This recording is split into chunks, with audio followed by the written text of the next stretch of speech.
নমস্কাৰ আপোনালোকে চাবলৈ আৰম্ভ কৰিছে এএলএ লাইভ আজি আমাৰ সৈতে উপস্থিত আছে পশ্চিম গুৱাহাটী সমষ্টিৰ সন্মানীয় বিধায়ক ৰমেন্দ্ৰ নাৰায়ণ কলিতা ডাঙৰীয়া আমি তেখেতৰ পৰা পশ্চিম গুৱাহাটী সমষ্টিৰ উন্নয়নৰ বিষয়ে জানিবলৈ আহিছো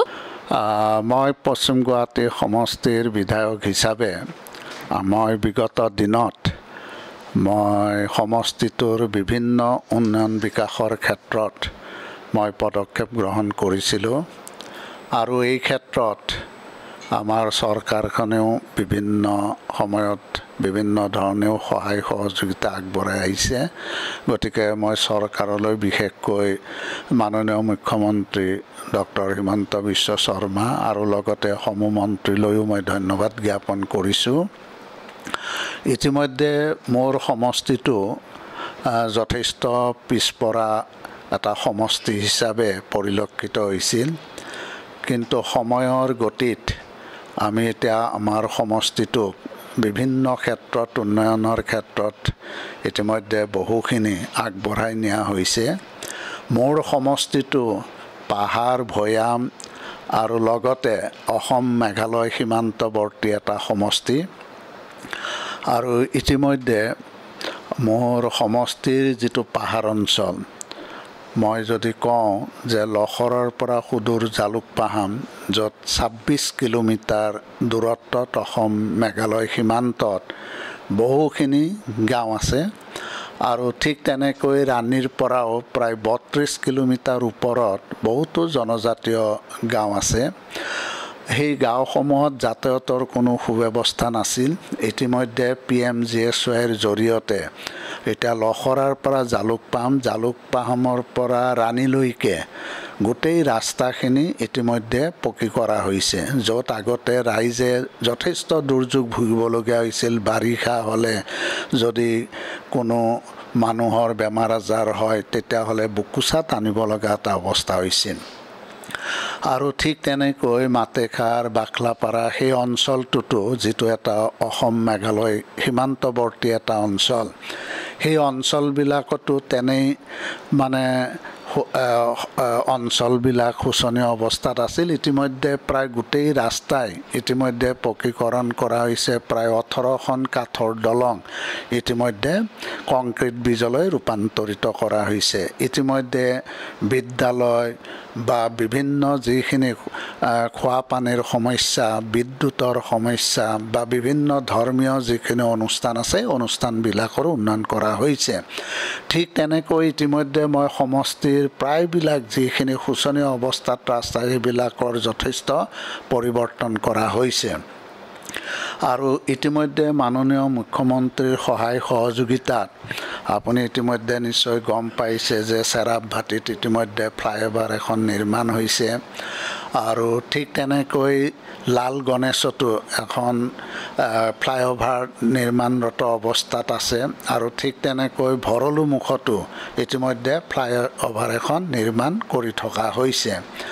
আৰু ইতিমধ্যে আমাৰ ফটাশিলৰ যিখন ফ্লাইঅভাৰ সেইখনো ইতিমধ্যে DPR প্ৰস্তুত কৰা হৈছে আৰু যিহেতু লাল গণেশ আৰু ভৰলু মুখৰ যেহেতু ফ্লাইঅভাৰ দুখন নিৰ্মাণ কৰি থকা হৈছে গতিকে যদি ফটাশিলতো ফ্লাইঅভাৰখন নিৰ্মাণ কৰে যেতিয়া ৰাইজৰ যাতায়াতৰ যথেষ্টখিনি অসুবিধা হ'ব কাৰণে ইতিমধ্যে সেইটো অলপ আমি পলমকৈ কৰাৰ কাৰণে চিন্তা চৰ্চা কৰিছোঁ ঠিক তেনেকৈ মোৰ সমষ্টিৰ বিভিন্ন যিখিনি হায়াৰ সেকেন্ডাৰী স্কুল আছে হাই স্কুল আছে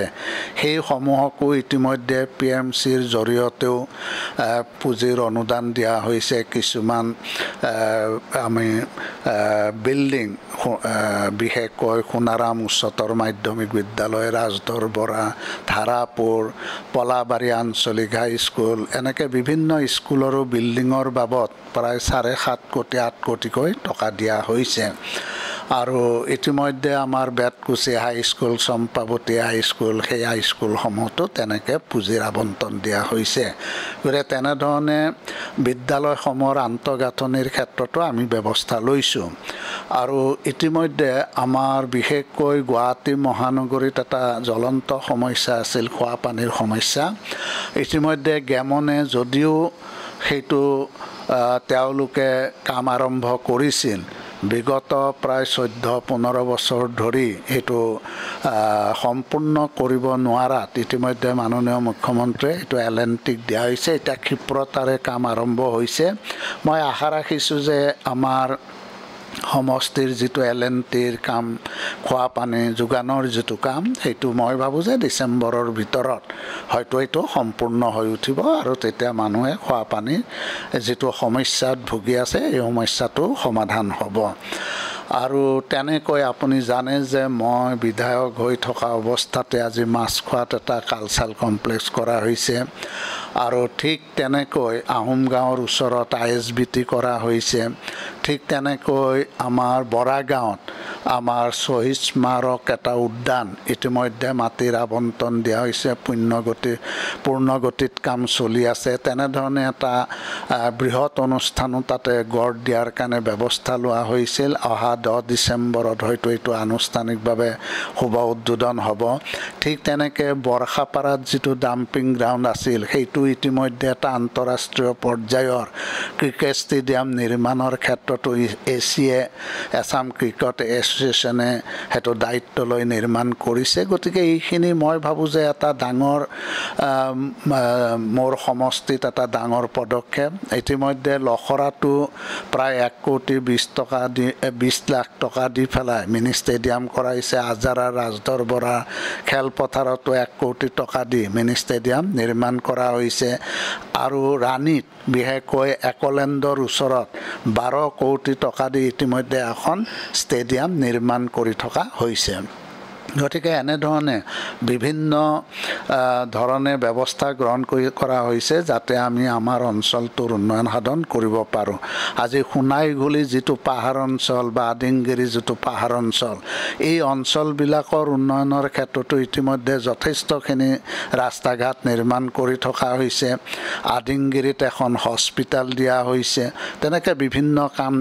মই ইতিমধ্যে কৰিছোঁ। ধীৰেণপাৰাৰ যিটো মাতৃ আৰু শিশুৰ হস্পিটেল আছিল, সেই হস্পিটেলখনো জেনেৰেল হস্পিটেল কৰি 100খন বিচনাযুক্ত হস্পিটেললৈ উন্নীত কৰা হৈছে। আমাৰ যিটো আজাৰাৰ 30 বেডেড হস্পিটেল আছিল, সেইখনো ইতিমধ্যে ডিষ্ট্ৰিক্ট হস্পিটেল হিচাপে ইতিমধ্যে টকাৰ আবণ্টন দি মাল্টি ষ্টৰী বিল্ডিং এটা নিৰ্মাণ কৰি থকা হৈছে। গতিকে এনেধৰণে স্বাস্থ্যখণ্ডৰ ক্ষেত্ৰতো বিভিন্ন পদক্ষেপ লোৱা হৈছে। গড়লত এটা মিনি PHC নিৰ্মাণ কৰা হৈছে। গতিকে তেনেধৰণে বিভিন্ন আঁচনি গ্ৰহণ কৰিছোঁ। ঠিক তেনেকৈ আমাৰ জঙৰাবুৰীৰ পৰা মাজিৰ গাঁৱলৈকে ব্ৰহ্মপুত্ৰৰ যিটো গৰাখহনীয়া, সেই গৰাখহনীয়াৰ ক্ষেত্ৰতো ইতিমধ্যে পদক্ষেপ লোৱা হৈছে। ৰিং বান্ধটো ইতিমধ্যে পৰিৱৰ্তন কৰি এইটো মথাউৰি নিৰ্মাণ কৰি পকী ৰাস্তা হিচাপে ইতিমধ্যে নিৰ্মাণ কৰা হৈছে। আমাৰ যিটো দীপৰ বিল, এই দীপৰ বিলৰ উন্নয়নৰ বাবে আৰু ইয়াত যাতে এই পানী প্ৰদূষিত হ'ব নোৱাৰে তাৰ কাৰণেও যোৱা